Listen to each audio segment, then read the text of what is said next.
안녕하세요. 책바구니입니다. 이번 시간에는 살아가면서 누구나 한 번쯤은 겪게 될 사랑하는 사람과의 영원한 이별에 대해서 다뤄보고자 합니다. 바로 삶과 죽음에 대해서인데요. 조금 무거운 주제라고 생각할 수도 있지만 또 다르게 생각해보면 이별이 있기 때문에 우리가 살아가는 한순간 한순간에 감사할 수 있고 더 소중하게 생각해 볼 수도 있는 것이라고 생각합니다. 죽음은 대체적으로 예고 없이 다가오는 경우가 더 많은데요. 내가 사랑하는 사람을 떠나보내는 일도 힘들지만 남겨진 이들에게 아무 말도 하지 못하고 내가 어느 날 불시에 떠나게 된다면 그것이 훨씬 더 애달플 것 같다는 생각이 듭니다. 곁에 있을 때 더 많이 표현하고 사랑하고 그리고 더 진실하게 다가가면 만약 어느 순간 내가 갑자기 떠나게 된다 할지라도 그 모든 것을 감사함으로 받아들일 수 있지 않을까 생각합니다. 그래서 이 시간에는 사랑하는 사람들을 먼저 떠나보낸 이들이 겪었던 아픔과 그리고 또 치유의 과정들을 공유하면서 우리가 지금 이 순간 나의 곁에 있는 사람 그리고 내가 지금 경험하는 모든 것들에 대해서 다시 의미를 되새겨보는 시간을 갖고자 합니다. 네, 오늘 소개해드릴 책은 상실 그리고 치유, 히크먼 지음, 이순영 옮김, 문예출판사 출판입니다. 이 책의 내용을 통해 진솔한 사랑에 다가가는 시간이 되시기를 바랍니다. 그러면 책 속으로 들어가 보도록 하겠습니다. 먼저 작가 소개를 잠깐 하겠습니다. 히크먼은 성인과 어린이를 대상으로 약 20여 권의 책을 출간한 작가입니다. 콜로라도 산맥에서 휴가를 즐기던 중에 딸을 낙마 사고로 잃게 되는 경험을 하게 된 후에 이 책을 출간하게 되었습니다. 이 책은 심리학이나 이론서는 아니고요. 자신이 슬픔을 거치면서 얻게 된 그 깨달음들을 일기 형식으로 이렇게 기록해 두었던 내용을 전하는 책입니다. 서문부터 읽어보도록 하겠습니다. 사랑하는 사람을 잃고 난 직후에는 가족이나 친구들과 함께 정해진 의식을 치르느라 몹시 분주하다. 곁에서 함께 눈물을 흘리며 안아주고 음식을 권해주고 떠난 사람을 기억해주는 친구들이 있어서 위로를 받는다. 가까운 사람과 함께 서로 사랑하고 위로하는 마음으로 종교의식을 치르면서 의미와 희망을 찾는다. 하지만 모든 의식이 끝나고 친척과 친구들이 집으로 돌아가면 홀로 남은 우리는 새롭고 낯선 땅으로 들어간다. 그 땅에서는 우리 삶의 의미를 주었던 사람 하나가 사라져 버렸다. 낮이나 밤이나 이제 우리 마음에는 빈 공간이 있다. 생각지도 않은 때에 불쑥불쑥 그 사람이 생각나면서 고통이 시작되는데 그 고통은 어떤 날에는 사나운 파도처럼 밀려들고 어떤 날에는 물에 떠내려가는 나무 하나를 들었을 때 천천히 제자리로 떨어져 내리는 물과 모래처럼 오기도 한다. 이 과정은 아주 오랫동안 계속된다. 사랑하는 그 사람과 아주 가까웠다면 며칠이나 몇 달이 아니라 몇 년 동안 계속되기도 한다. 아이나 배우자를 잃었을 때는 끝내 극복하지 못하기도 한다. 하지만 우리가 지혜롭게 대처한다면 그리고 떠난 사람이 묻힌 곳을 몇 번이고 거닐 수 있는 용기를 낼 수 있고 다행히 주위의 도움을 받을 수 있다면 상실감은 사라질 것이다. 우리는 선택할 수 있다. 그래야 한다면 위험 지역에서 돌아올 수 있고 아니면 더 강해졌다는 느낌이 들 때 그렇게 할 수도 있다. 언젠가는 물보라를 얼굴에 맞으면서도 바닷물에 빠질 것을 두려워하기는커녕 입술에 닿는 소금의 맛을 느끼기까지 할 텐데 상실감에 아파하면서도 곁을 떠난 그 사람의 강렬한 사랑을 여전히 느낄 것이기 때문이다. 그리고 우주의 미스터리 안에서 그와 우리가 절대 풀리지 않을 사랑으로 묶여 있다고 믿을 것이기 때문이다. 본질적인 것은 사라지지 않으며 명료하게 남아있다라고 손턴 와일더는 말했다. 죽은 이에게 바치는 최고의 선물은 슬픔이 아닌 감사라고도 했다. 결국 우리는 이 특별한 그림자의 계곡을 헤쳐나갈 것이며 슬픔의 기미가 늘 남아있을 거라 해도 우리 내면에는 그 사람과 함께 나누었던 삶을 감사하는 능력, 몸은 함께 있지 않다 해도 그가 여전히 축복해줄 미래를 기뻐하는 능력과 힘이 있음을 느낄 것이다. 우리 각자는 자신의 슬픔과 기쁨을 역사로 말하고 글을 쓴다. 작가와 한 인간으로서 나의 삶은 슬픔의 경험, 특히 우리 가족이 콜로라도 산맥에서 휴가를 즐기던 어느 화창한 여름날 오후 16살 나이에 낙마 사고를 당한 딸아이의 죽음으로 커다란 영향을 받았다. 오래전 일이다. 슬픔은 제목만큼 시간이 필요하고 한동안은 우리의 시간 전부를 차지한다. 이제 삶을 온전히 다시 살아갈 수 있게 되었다는 생각에 나는 슬퍼하는 사람을 위한 이 명상책을 시작했다. 이 책에는 한 해의 날짜가 차례대로 실려 있지만 어느 달, 어느 날부터 시작해도 상관없다. 여기에 실린 글 모두 짤막한데 특히 슬픔을 처음 겪을 때는 주의를 지속하는 시간이 짧기 때문이며 장황한 논의보다 함축적인 생각이 더 도움이 되기 때문이다.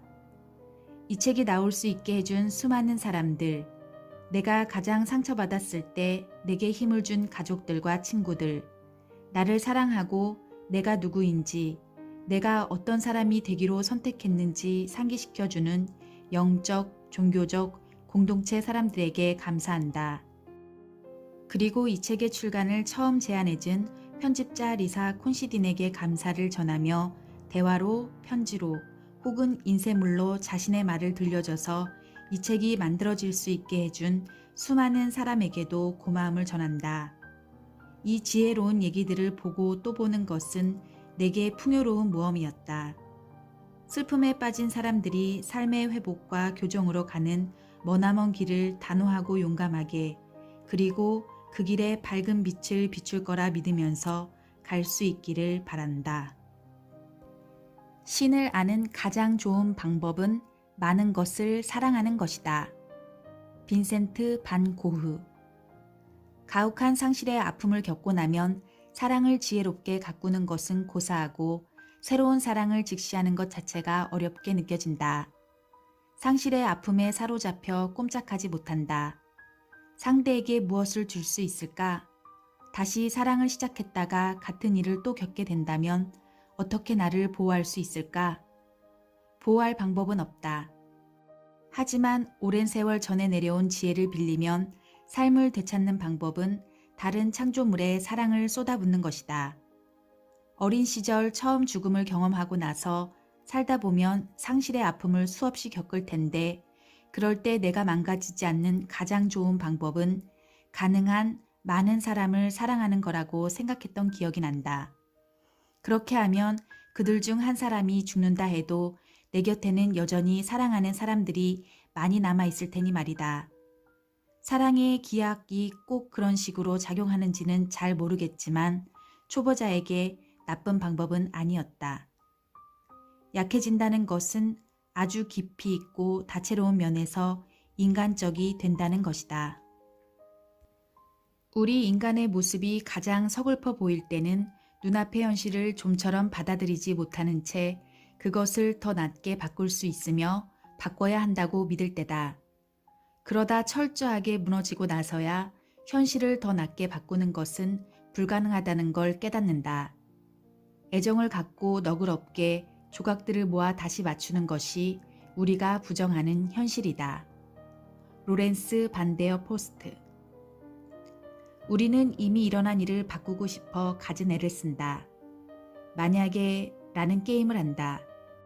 만약 여행 계획을 달리 짜서 그 휴양지에 가지 않았더라면 아이가 말을 안 탔을 텐데. 만약 그에게 좀 더 일찍 검진을 받으라고 재촉했더라면 어떻게 됐을까? 만약 그녀가 처음부터 담배를 피우지 않았더라면 어떻게 되었을까? 만약 그가 술에 취했을 때 운전을 못하게 말렸더라면 어떻게 되었을까? 이것은 자기 학대이고 우리 역시 그걸 안다. 하지만 사실을 이렇게 저렇게 바꾸었더라면 현실이 나아졌을 거라는 생각을 좀처럼 멈출 수가 없다. 그러는 동안 우리가 바꿀 수 없는 세상은 우리가 다시 돌아오길 참을성 있게 기다린다.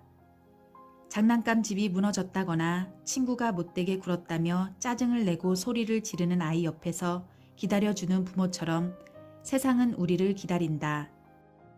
그러고 나면 위로와 확신과 포옹을 나누고 이제 무엇을 할지 생각해 보아야 할 시간이 온다. 진실은 언제나 이긴다는 걸 안다. 언젠가 그 전쟁에서 벗어날 수 있을 것이다. 잠시 이 부분에 공감을 좀 더하고 가겠습니다. 우리는 만약에라는 말을 정말 많이 쓰죠. 그게 바로 현실을 부정하는 건데요. 현실은 부정한다고 해서 바뀌는 것이 아니기 때문에 현실을 부정하는 자기 자신만 너무 괴로워집니다. 저도 여러 가지 경험들을 통해서 만약에 이랬더라면, 만약에 그때 그랬더라면 이라는 것들이 정말 부질없고 너무 큰 고통만 남긴다는 것을 몇 번의 경험을 통해 알게 됐습니다. 현실을 부정하고 받아들이지 않는다고 바뀔 수 있으면 얼마나 좋을까요? 그런데 애석하게도 현실은 그렇지가 않더라고요. 저도 가깝게 지내던 친한 언니의 죽음을 경험을 했는데요. 그때 당시에는 그걸 받아들이기가 너무 힘들었었어요. 그래서 한동안 제가 너무 괴로워하니까 주변 사람들이 저를 많이 걱정했었거든요. 혹시 잘못되는 거 아닌가? 지인들이 번갈아 가면서 저를 살피고 그랬었던 경험이 있는데 그때 제가 그렇게 괴로워했던 것은 그 언니가 세상을 등지기 전에 바로 이틀 전에 저를 찾아왔었거든요. 그래서 이런저런 이야기를 나누다가 한참 시간을 보내고 집으로 돌아갔었는데요. 그 뒤에 이제 이틀 뒤에 소식을 접하게 됐어요. 그래서 저는 그때 그 알 수 없는 죄책감이 저한테 너무 크게 다가온 거예요. 내가 그 언니의 마음을 못 알아줬었나? 내가 만약 조금 더 심혈을 기울여서 그 상태를 알았더라면 그 언니가 살아있지 않았을까?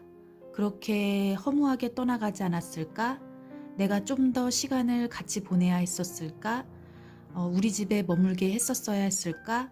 별별 생각이 다 들면서 그때 내가 만약에 그랬더라면 때문에 정말 괴로웠었어요.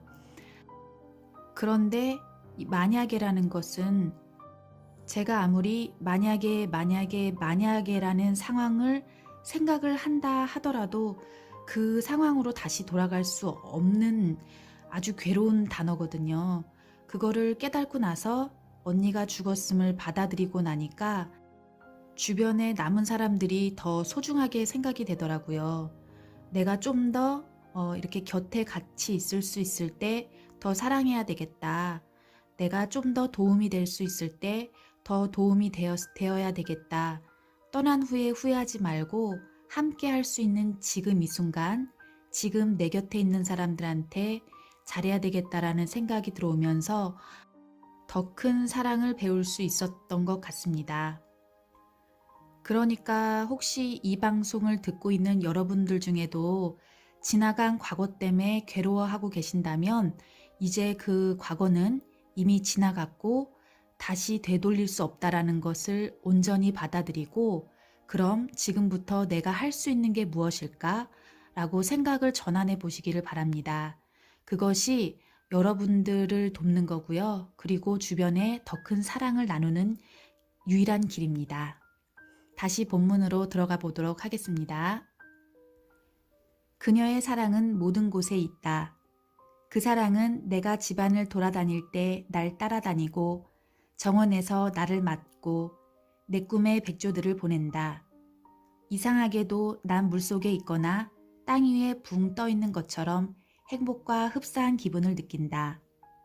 실비아 타운젠드 워너. 말도 안 되는 얘기 같지만 죽은 사람은 마치 그림자처럼 약간 떨어져서 우리를 늘 따라다니는 듯하다. 이런 일이 지금 당장 한결같은 방식으로 일어난다고는 생각하지 않는다. 아마도 그와의 이별을 현실로 받아들일 수 있을 때까지 기다려야 할 것이다. 그리고 삶의 여러 부분이 새로운 모습으로 바뀌는 것을 지켜보며 그와의 관계가 끝나지 않았다는 걸 깨달을 시간도 필요하다. 그 관계는 달라졌을 뿐 끝나지 않았다. 그 관계는 그저 우리의 희망사항이 아니라 실제로 존재하면서 우리에게 위안을 준다. 사랑하는 사람의 존재를 느끼는 방식은 사람마다 제각각일 것이다. 각자의 생각대로 느낄 것이다. 그리고 그 느낌은 그가 곁에 있다는 감각, 방 안에서 느껴지는 온기와 사랑, 우리가 원하는 것을 직접 말해주는 꿈 등에서 여러 가지 모습으로 올 것이다. 오래전 슬픔이 여전히 생생할 때 나는 이런 느낌이 어디에서 온 건지, 어떤 의미인지, 진짜인지, 믿어도 되는 건지 아들아이에게 물었다. 그랬더니 아들아이가 대답했다. 그냥 선물로 받아들이세요. 사랑하는 사람에 대한 기억과 그가 내 곁에 있는 듯한 느낌을 선물로 받아들이려 한다. 인생을 살아가려면 책임감이 필요하겠지만 조금쯤은 의무를 무시해도 괜찮다. 지나치게 성실한 성향의 사람이라면 조금 느긋해져도 된다. 사람들의 모임에 들어갈 때 스스로에게 너무 많은 걸 기대하지 않아도 되며 재기 넘치는 말로 대화를 이끌어야 한다는 부담을 느끼지 않아도 된다. 히크먼. 여기에서 강조하고 싶은 말은 우리가 큰 상처를 입었으므로 회복하려면 시간이, 아마 약간의 응석도 필요하다는 걸 깨닫고 자신에게 더 관대해져야 한다는 것이다.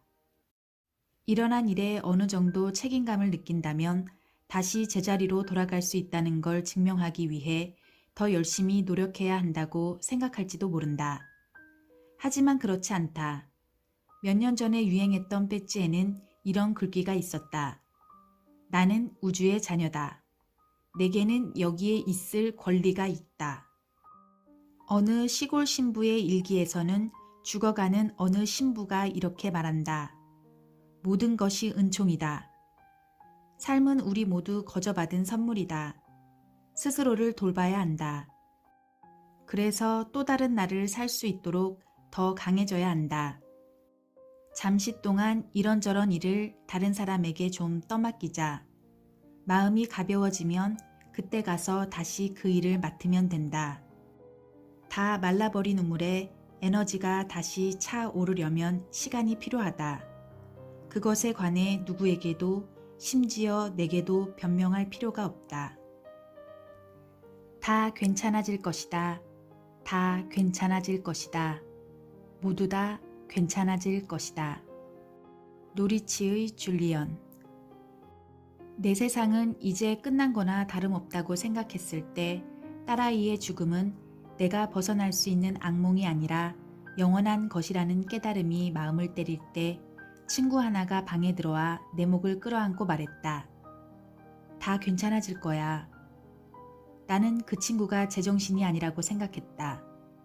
그렇지만 그렇다 해도 그 친구의 말이 맞을 수도 있지 않을까? 몇 년 뒤 아들이 혼수 상태에 빠져 깨어나지 못하고 있던 어떤 젊은 여성을 상담하게 되었다. 그녀에게 내가 한 말도 똑같았다. 다 괜찮아질 거예요. 그 순간 아까 그 친구가 내 옆에 서서 고개를 끄덕이며 말하는 걸 느꼈다. 봐, 내가 그렇다고 했잖아.